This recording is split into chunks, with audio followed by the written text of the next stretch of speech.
Okay, so we're all good to go. So hi everyone who joins in today.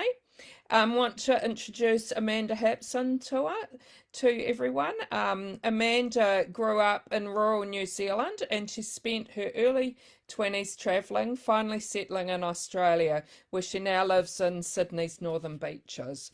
Writing professionally for more than 20 years, she is the author of two non-fiction books, numerous articles and the novels The Olive Sisters, Two for the Road, The French Perfumer, The Yellow Villa, and 60 Summers. And her latest book is Lovebirds, and I've been reading Lovebirds and just about finished it, not quite, and really, really enjoying it. It's the first book of yours that I've read. And everyone who's watching in, if you ask a question during our Facebook Live, you'll have a chance to win a copy of Lovebirds, and that's thanks to Penguin. So thanks, Amanda, for joining us. Thank you for having me, Jackie. Would you like to tell us a little bit about Lovebirds? Okay, well, Lovebirds is set on a couple of different time frames. One is the current day, in which we first meet Elizabeth, who's a woman in her 60s, at the funeral of her dearest friend in the world. And we sort of get a sense that Elizabeth is a little bit spiky and a little maybe not fitting in with everyone. And we gradually see that she's kind of fallen out with a number of people in her life, including in her family. And she is semi-estranged from her daughter-in-law, but is put in a situation where she has to take responsibility for her grandson, Zach, who's 15. And they set off on a road trip to find her husband, Ray, who is the love of her life, who she hasn't seen for 30 years. In the interim chapters, we go back and we meet her when she's a child, when she first meets her best friend. Then there are kind of defining points in her life that link into the trip that they're taking in the contemporary story. Yeah, I really enjoyed the dual timeline and going back to find out significant things in her life. Have your other books, have you written like a dual timeline before in other novels? Yeah. I mean, the Olive Sisters was a dual timeline, but it was not the same characters, quite different characters. The Olive Sisters was about a woman who loses her corporate empire and inherits an olive grove in rural South Wales. And we go back in time to her grandparents, her Italian grandparents establishing it, and the rift that happened in the family. So that was my first foray into fiction. And I find it quite interesting. And I really enjoyed writing it for Lovebirds because it really forced me to go back into my own memories of being a school child in the 60s and a teenager in the 60s. And I mean, I like to write about older women. I don't think we get enough starring roles, to be quite honest. And I think we are often stereotyped, is that a word? Treated in a stereotypical manner in many books. You know, we tend to be the nosy neighbour or the difficult mother-in-law or the witch next door. And I like to write about older women in all our diversity. I mean, many of us, you know, the older ones grew up sort of at the end of the war, and I was a teenager in the 60s. So we are guilty of using this phrase, which millennials apparently hate, which is back in my day, when everything was better, in brackets. And so it's really wonderful to be able to take myself back into those periods of time, the 60s, 70s and 80s, and kind of have a look around and capture that detail again. Very different when you lived it. You were there in the era as opposed to researching it. And I really enjoyed the relationship between the grandmother and her grandson. That was... Yeah, 15-year-olds or something else. Yeah. And, of course, we haven't mentioned the star of the show, who was Eric. Eric, but yeah.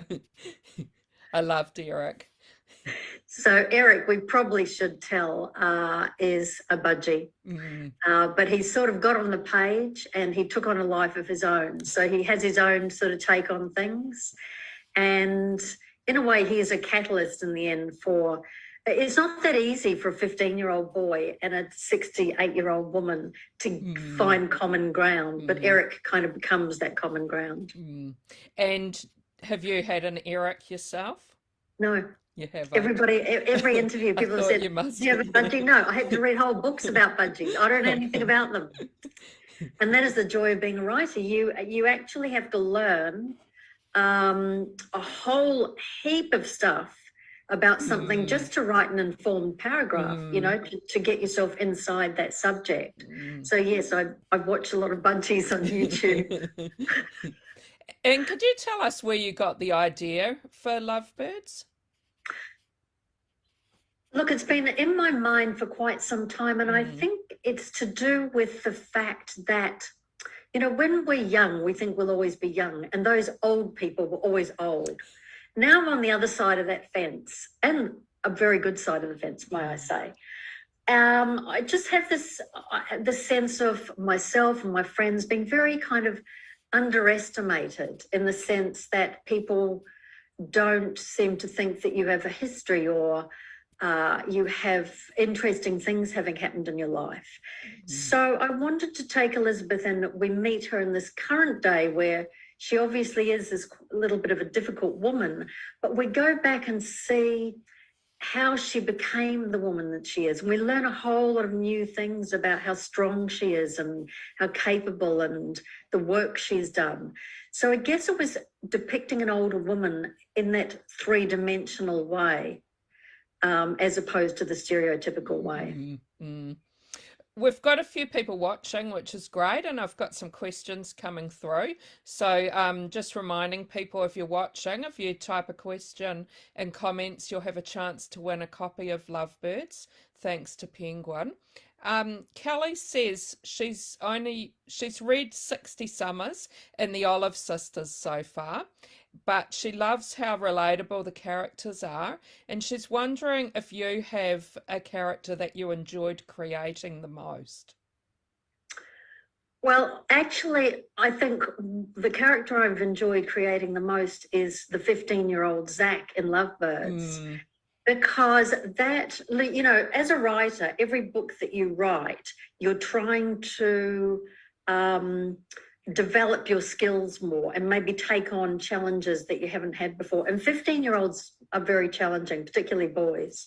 So probably girls do a lot of yelling, but this is only my experience. But boys, you know, they become very taciturn. They have this kind of way of reducing an entire sentence to a single word that's kind of delivered with this scorn, this contempt for humanity. And so I wanted to develop him so that you see the humorous side of that, whereas when you live with it, it's just annoying. But when you're seeing it from the outside and it's not your son, you can get to enjoy the fact that he has the skill to reduce everything to a single word. So that was kind of fun.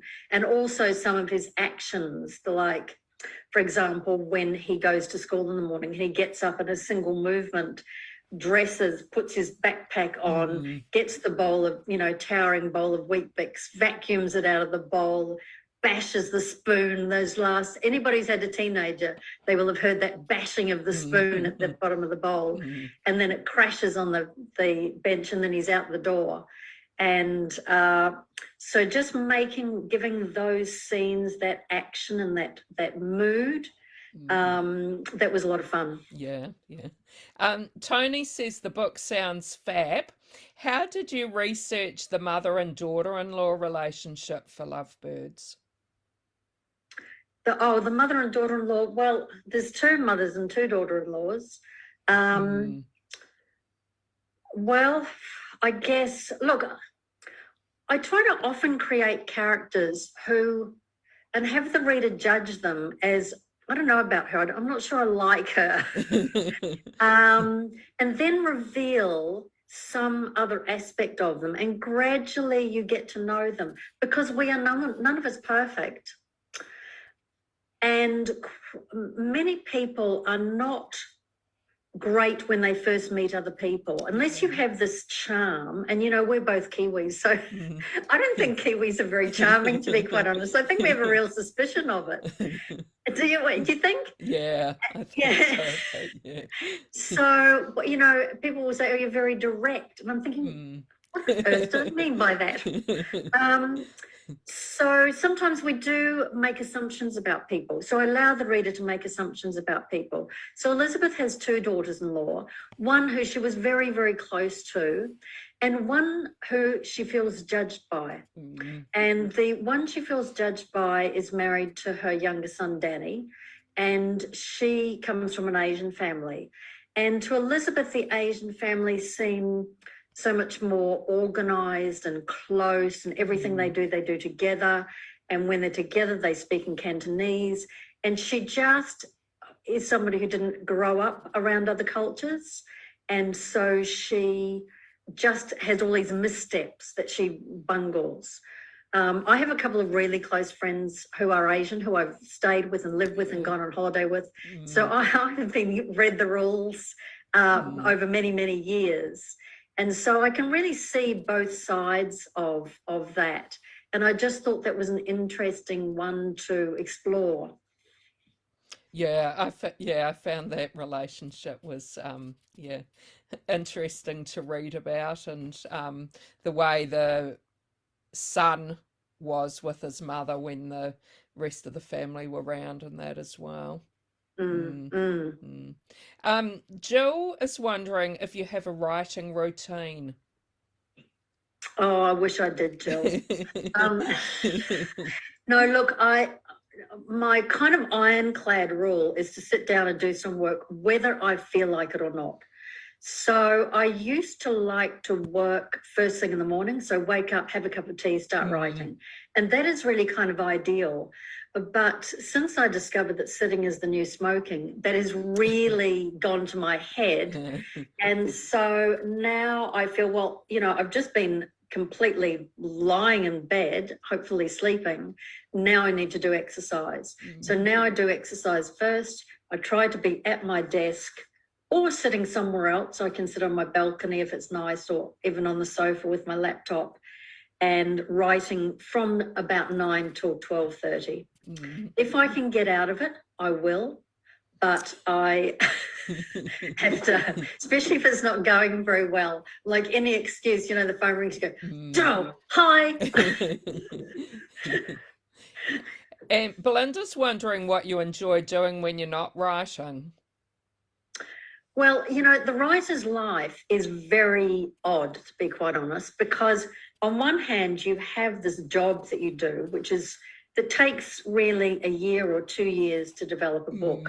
Then you have this incredibly intense couple of, or at least 3 weeks, if not, you know, 5, where you are doing all these different events. So in the second week after Lovebirds was released, I had probably 3 different events a day, like a Zoom like this, a radio interview. I had loads of articles to write. So you're completely immersed with that. Then that stops and you pop out the other end and think exactly that. Well, what did I do? So a couple of books ago, I took up learning Spanish. Okay. And so I've been doing that for a couple of years. So I actually had I have a Spanish teacher who's in Malaga. So I actually had a Zoom lesson with her a couple of hours ago. And I'd also draw. So I just like to draw for relaxation, or have a neighbour who draws and we get together and draw. And you need something I don't like to be too committed, because then I start to feel overwhelmed. You know, the deadline's coming up, publicity's coming up, and I've got to go and do all these other things. So, so that's what I do. Yeah. And do you draw characters or scenes from your book to help you when you're writing? You don't? No, I do sort of online drawing classes, and I went over to my neighbour's on Sunday, and she's really very good. And she said, well, we'll draw each other, you know, but we don't look at the page. We just look at the other person. So she did this actually great drawing of me, And when I looked at my picture, all her features were off the face. I need more practice with that. It's really to not do anything for sale or money or Instagram, just to relax. Yeah. You know, I have quite a few friends who like to just draw. Yeah. Jill's wondering if you're writing something new at the moment. I am, yes. So I decided after Lovebirds, which was quite an emotionally intense book to write, that I would like to do a bit of a whodunit. So I'm writing a book that's set in 1965 in the rag trade in Surrey Hills, and it's about 4 tea ladies who get together to solve a crime. Oh, I'm sure there'll be a few people on here who remember tea ladies. So again, it's sort of about flipping the assumption about tea ladies and making these tea ladies work together, and they are actually the kind of the strings behind a lot of things happening in these companies that they work for. Yeah, and I'm sure the tea ladies would have known a lot of what was going on. Exactly. In fact, that's how I got the inspiration. I'm on a Facebook page called Australia Remember When, and the fellow who runs it put up a picture of the tea lady. You remember she used to have her wrap around, and she had the tea trolley and the big urn, and you're probably a bit young to remember that. And I've seen, do you know Gliding On? Is it Gliding On, the New Zealand TV program? There was a tea lady on that. Yeah, that's right. I think that's what it was called. He said, "Oh, everybody remember the tea lady." Well, there were about 450 comments, and somebody wrote, "Oh yeah, the tea ladies knew where the bodies were buried." I thought, "Oh, that's an interesting idea," because here you have, in those days, everything was in the one building: the factory, the warehouse, the office, the managing director. So the tea lady had access to all floors, and nobody else did, because it was probably still quite a class system. So I thought, okay, that's an interesting idea, and I'll just play around with that. So there's a lot of, humour is really important to me in all my books. They're not comedic, but, humour as in ordinary life, which is full of humour. So there's humour in this one as well. No, that sounds really interesting. And, a little bit different, would you say, than your other novels? Look, all the novels are different, but I guess I have a particular style in the way that I treat things. Yeah. Kelly's wondering, with COVID, have you found that you've been reading more or writing more?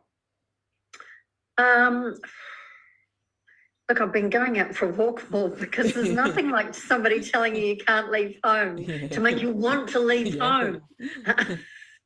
Look, in a lot of ways, it was a bit similar to normal life for me, because I do have to be pretty disciplined to get books written.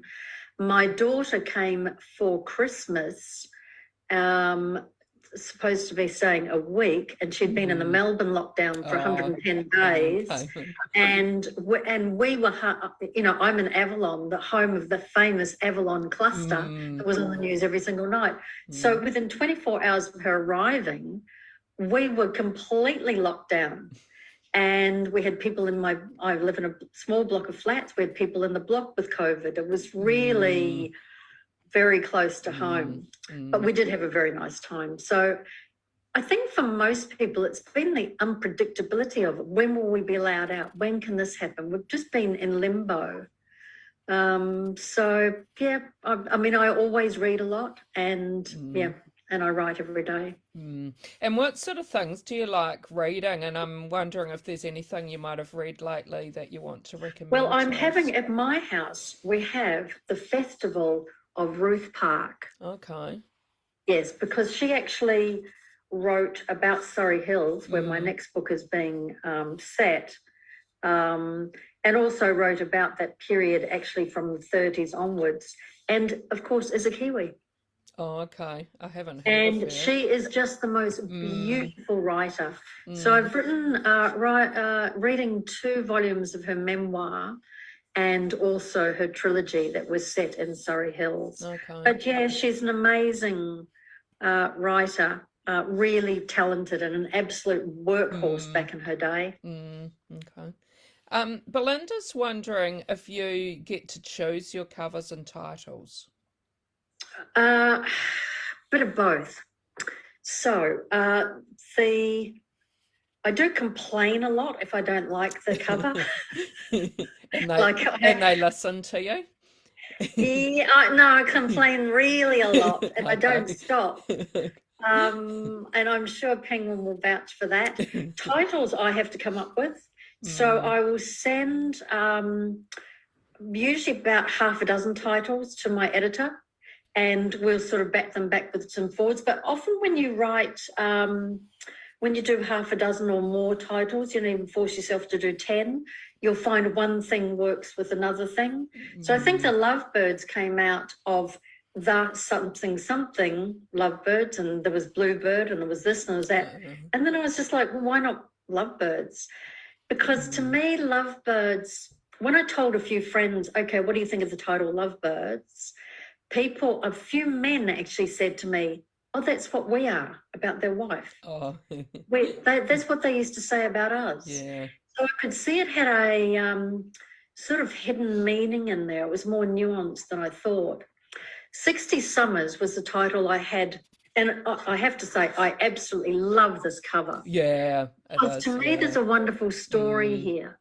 But the way the cage is tipping, the way one bird's flying forward and one bird's flying away. When a couple of people have said to me, when they finished the book, they looked at the cover and saw it in a completely different light, or they saw more in it. 60 Summers, I was not happy with the cover, and my wheel did squeak on and on about that. It just was too not indicative of the story to me. It looked too romantic. It's Paris, it's Blossom, it's all this kind of stuff. And I think the problem with that for me is that you don't attract the right reader. Yeah. So, that's really the key to it. So, people might be picking up that book and think, oh, this is a wonderful romance about, set in London, in Paris, and suddenly they're reading about these three women, about to turn 60, going on this trip through Europe together and arguing and drinking too much. And it's not and nearly drowning and they're like, this is not what I expected. So that is really where the cover and the content have to marry, and it's not always easy. Yeah. Cassie's wondering if you have a favourite out of all of your books.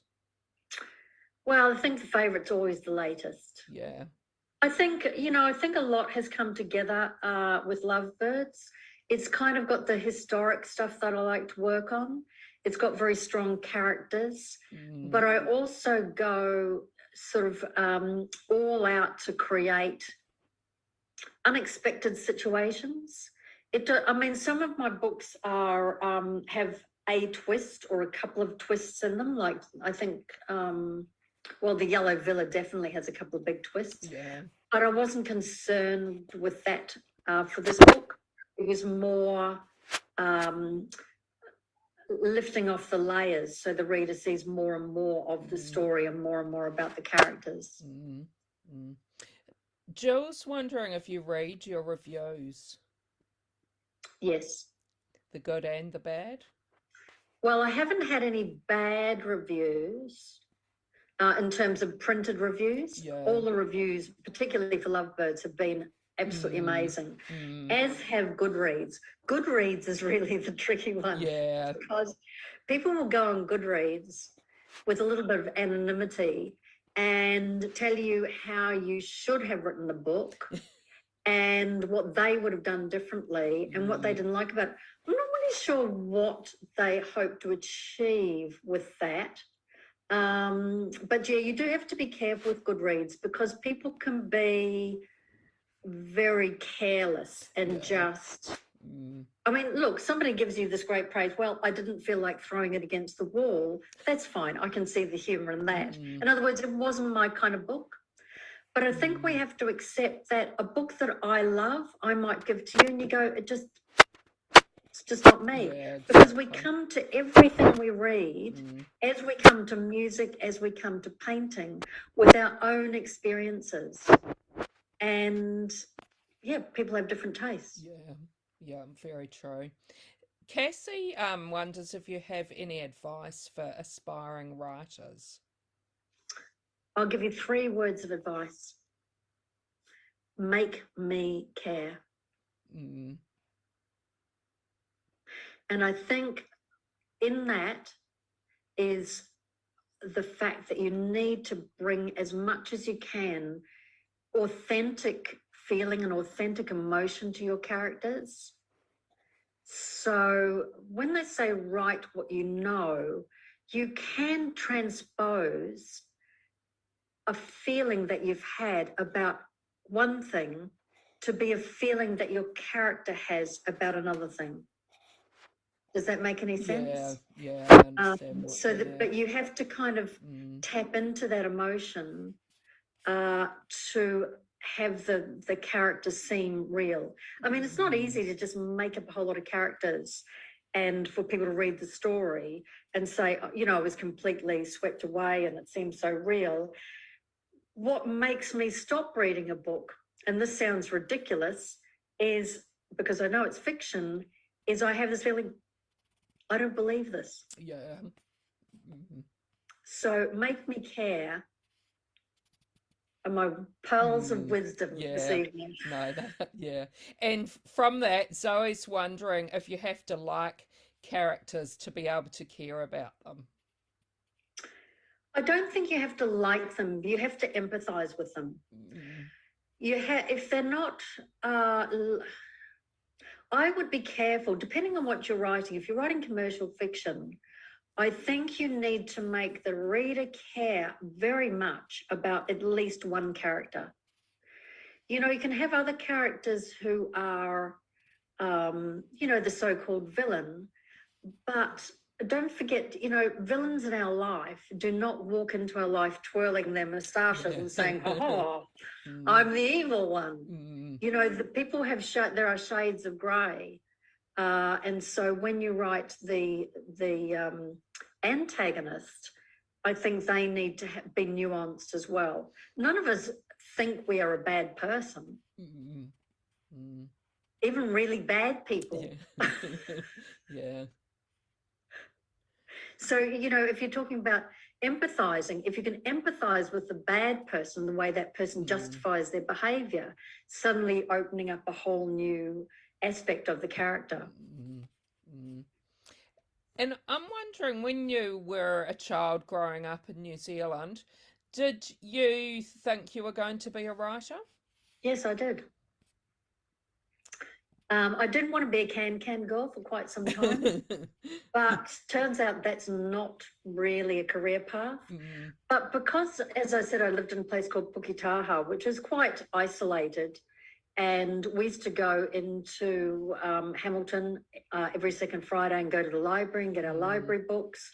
And so the library was just a really important place for me. It seemed very glamorous. Now, Hamilton. How can it possibly be glamorous? It's like the municipal library. But I remember it as having red carpets and polished timber walls and these walls of books, and it was just amazing. And so you could go there and borrow these books and take them home and read. So that was just a really important part of my life and something I thought I would like to do. Yeah. And Mary wonders if something or someone inspired your writing. Look, I did have a teacher at school, an English teacher, who he wrote under a pseudonym, and his pseudonym was A.P. Gaskell. I don't know how I remember that right now. But he had published, as they say, a slim volume of short stories. Okay. So we're talking in the 60s in New Zealand, in a cowcocky town. So that is pretty unusual situation. But that to me seemed amazing. And he was a dry old stick. And I've written more about this on my website, but we had this situation in an English class where he read to us a short story from James Thurber, who was a writer for the New Yorker. And I thought this was fantastic. I remember distinctly, I was weeping with laughter. I had my head down on the desk, just laughing at the way that this was written. It was so funny. And when I looked up, nobody was laughing but me. Okay. Everybody was just looking at me like, what is wrong with her? And I thought, oh, okay. I didn't know what the difference between us was, but I just knew that I was so inspired that somebody could make you laugh so helplessly with these black marks on the page. They could rearrange them in such an order. And yeah, so that was really a moment for me, I suppose. And did that teacher know that you wanted to be a writer and like really? No, I was way too cool to talk to him. Yeah. Well, I think we didn't really talk to teachers then. You know, they just told us what to do, and we either did it or we didn't. And yeah, you know. And when you were a child, what did you like reading? What books were you getting out from the library? Well, when I was first going to the library, I was obviously reading all the children's books, and then at that time, there was sort of a big gap. You weren't allowed into the adult section for some period of time. You weren't allowed to just read whatever you wanted. And so I read, I remember probably around about 12, reading all the myths and legends of all the different country, the Russian ones and the Greek ones and all of those kind of things. They had these great big thick volumes that you could take home and read, and I loved that. And then when I'd read all those, I started on the Agatha Christie's, and I think I read Agatha Christie's for about a year. So I think I read about 25 or 26 Agatha Christie's. So in some ways I was laying actually quite a foundation in terms of my reading, because the myths and legends are really the basis of all our stories. And, you know, Agatha Christie has this sort of skeletal way that she writes her books that's, you know, quite clear, that you can see the way she structures them. And so, yeah, so then I got to the adult section and it was all happy days from there on. Cassie's wondering if while you're writing, do you get any friends or families to read your drafts? Yes, I do. I think it's something that you have to be careful about. Ideally, you ask somebody, what we call our beta readers, to somebody who likes your work, somebody who likes similar books, and will give you, you know, proper feedback. You don't care whether they liked it or didn't like it. So, for instance, this book, I had two writer friends read it, one being Joanna Nell, who wrote the Jacaranda, Single Ladies of Jacaranda Village, who gave the endorsement on the front. And so they will come back and say things like, it didn't make sense that so-and-so did so-and-so when such and such hadn't happened. So it's not their job to come up with a solution or do a copy correct. It's more like, that scene seemed a bit long. I'm not sure what the point was you're trying to make. Things like that. So I get about 3 or 4 people to read it for that. And then I also had a friend who has worked with post-traumatic stress disorder with vets. I had her read it, because even though those are small parts, they're very important that you're kind of respectful to that experience, because it's not my experience. So she read it and had some comments to make on that. If I'd known somebody with a budgie, I would have had them read it. But if there's any specialised material in it, if I wrote about a character who loved gardening, I would find somebody who knew a lot about gardening to read it, just so to make sure. For your specific book, you try exactly. No, that's good. And I'm wondering, that first book that you got published, how hard or easy was that for you? It was very easy. It's a little bit of a story, but I think we've got time. So what happened is that it took me about 5 years to write it. Yeah. And I was just determined that I was going to get it right, that it was going to be a book that I could be proud of. And it wasn't about getting it published. And people would say, oh, who are you going to send it? I'm not going to send it to anybody. I'm just going to get it right. It's just got to be perfect. And at one point, I had about 50,000 words. And I don't know if anybody who's on this has had this experience. You get to where you go, well, is this a book or half a book, or what am I even doing here? You can't, I didn't have enough insight to be able to judge what I've written. And I saw that Bryce Courtney was running a week-long workshop up at Ballingen. And so I enrolled in that. I don't write anything like Bryce Courtney, and I wasn't a fan of his books particularly. I'm not into that kind of saga. But I thought he is a builder who knows how to build a book. Yeah. He's written a lot of books and they have been successful. I want to hear what he's got to say. So I went up there and I realized, and he worked us really hard. We worked all day long. We had to go and at night and do homework and bring it back and read it in the class. And people had meltdowns and ran out crying and all of that kind of stuff. And during that workshop, I realized that I had the wrong protagonist in my book. So I came back and I put that aside and I started again. And Bryce had said, if you get a book published, you can get in touch with me and I will come and launch it. So I thought, well, I'll do better than that. I'll write to him and ask him if he'll read it.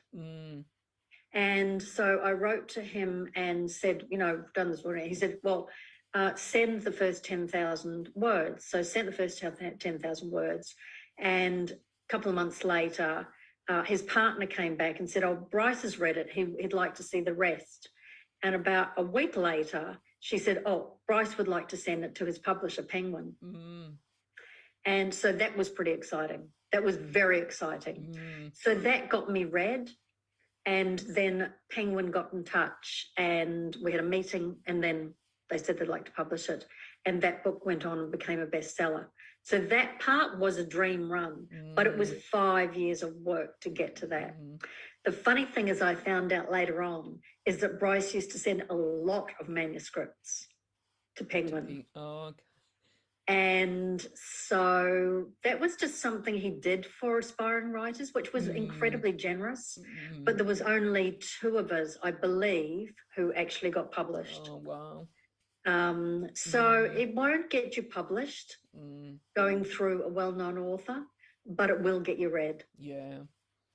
But the thing that you need to remember if you're going to submit something, you cannot submit something twice. So you have to make it 110% right the first time. No, that's a great story. Yeah. Yeah.